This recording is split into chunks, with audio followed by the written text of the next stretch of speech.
ದಾಂಪತ್ಯ ಎಂದರೆ ಹೇಗಿರಬೇಕು ತಿಳಿಯೋಣ ಬನ್ನಿ. ಗಿಡ್ಡನ ಮನೆಯವರು ಮಗನಿಗೆ ಜೋಡಿಯಾಗಬಲ್ಲ ಒಬ್ಬ ಗಿಡ್ಡಿಯನ್ನು ಹುಡುಕಿ ಮದುವೆ ಮಾಡಿದರು.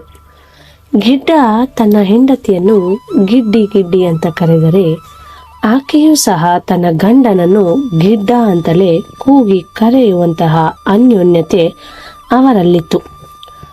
ಆದರೆ ಗಿಡ್ಡಿ ಮನೆಯಲ್ಲಿ ಮಾತ್ರವಲ್ಲದೆ ಮಾರ್ಕೆಟು, ಬಸ್ ಸ್ಟ್ಯಾಂಡ್ ಮುಂತಾದ ಸಾರ್ವಜನಿಕ ಸ್ಥಳಗಳಲ್ಲಿ ತನ್ನನ್ನು ಗಿಡ್ಡ ಅಂತ ಕರೆಯುವುದರಿಂದ ಅವನು ಮುಜುಗರ ಪಡುತ್ತಿದ್ದ. ಮನೆಯಲ್ಲಿದ್ದಾಗ ಗಿಡ್ಡ ಅಂತ ಕರಿ, ಆದರೆ ಹೊರಗಡೆ ಗೌರವದಿಂದಲೇ ರೀ, ಬನ್ನಿ, ಹೋಗಿ ಅಂತ ಕರಿ ಎಂದು ಆಕೆಗೆ ಪ್ರೀತಿಯಿಂದಲೇ ಹೇಳಿದ. ಅವಳು ಅದಕ್ಕೆ ಒಪ್ಪಿಕೊಂಡಿದ್ದಳು. ಒಂದು ದಿನ ಅಪ್ಪ ಅಮ್ಮ ಅವರ ಮನೆಗೆ ಬರುತ್ತಿದ್ದನ್ನು ಅಂಗಳದಲ್ಲಿದ್ದ ಗಿಡ್ಡಿ ನೋಡಿದಳು. ಸಂತೋಷ ತಡೆಯಲಾರದೆ ಗಿಡ್ಡ ಗಿಡ್ಡ, ನಮ್ಮಪ್ಪ ನಮ್ಮಮ್ಮ ಬಂದ್ರು ಅಂತ ಕುಣಿದಾಡುತ್ತಾ ಕೂಗಿದಳು.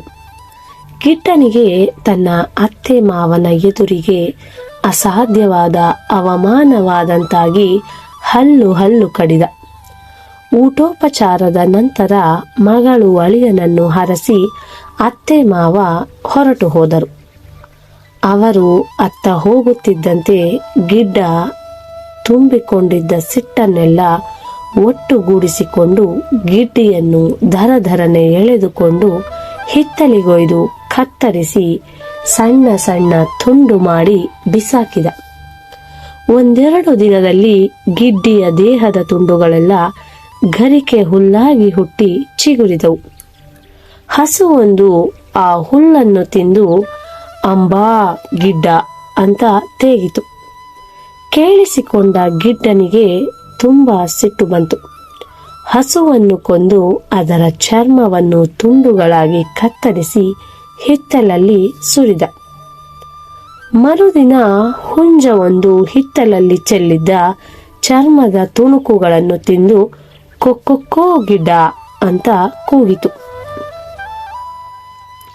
ಕೆಂಡದಂತಹ ಕೋಪದಿಂದ ಗಿಡ್ಡ ಹುಂಜವನ್ನು ಹಿಡಿದು ಕುಯ್ದು ಸಾರು ಮಾಡಿಕೊಂಡು ಘಟಘಟನೆ ಕುಡಿದ.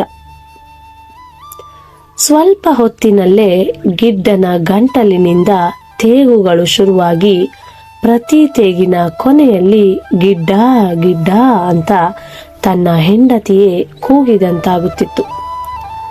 ತನ್ನ ಹೊಟ್ಟೆಯಲ್ಲೇ ಅವಳು ಸೇರಿಕೊಂಡಿದ್ದಾಳೆಂದು ತಿಳಿದ ಗಿಡ್ಡ ಅವಳನ್ನು ಎಲ್ಲಿದ್ದರೂ ಕೊಂದೇ ತೀರಬೇಕೆಂಬ ಹಠದಲ್ಲಿ ತನ್ನನ್ನು ತಾನೇ ಕೊಂದುಕೊಂಡ.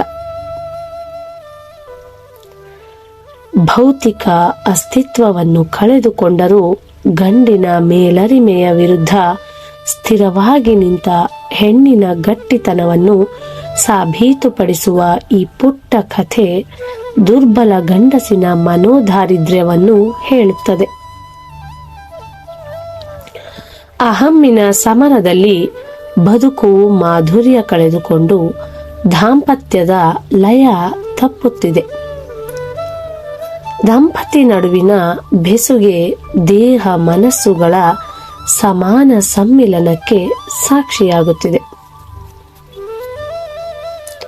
ಹಾಗೆ ನೋಡಿದರೆ ಹೆಣ್ಣಿನ ಮೇಲಿನ ಅತಿಯಾದ ಅವಲಂಬನೆಯೇ ಗಂಡಿನ ಕ್ರೌರ್ಯದ ಮೂಲವಾಗಿದೆ.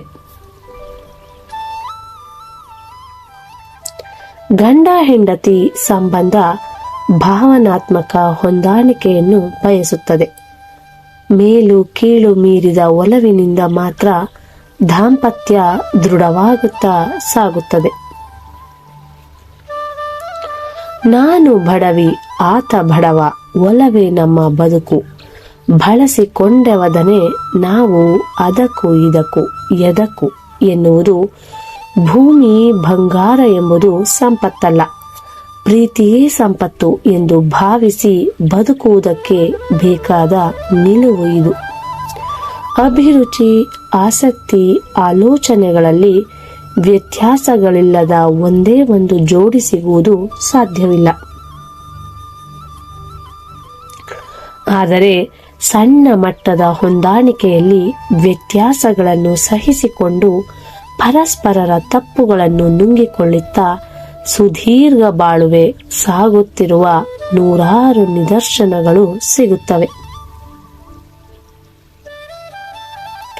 ಅಸಮಾಧಾನದ ಒಂದರೆ ಕ್ಷಣದಲ್ಲಿ ಕೇಳುವ ಕ್ಷಮೆಯೊಂದು ಆರಾಮದಾಯಕ ಸುಖವನ್ನು ಕೊಡುತ್ತದೆ.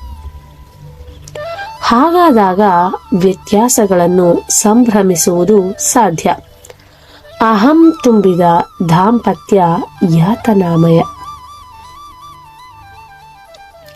ಕ್ಷಮೆ ಸಹನೆ ಅರಿತ ಸಂಸಾರವು ಅನನ್ಯ ಗೆಳೆತನದ ಯಾನ. ಒಬ್ಬರನ್ನೊಬ್ಬರು ಆಲಿಸುವ ಆತುಕೊಳ್ಳುವ ಕೂಡು ಪಯಣವಿದು. ನಿಜ ಅಲ್ವಾ ಫ್ರೆಂಡ್ಸ್? ಧನ್ಯವಾದಗಳು.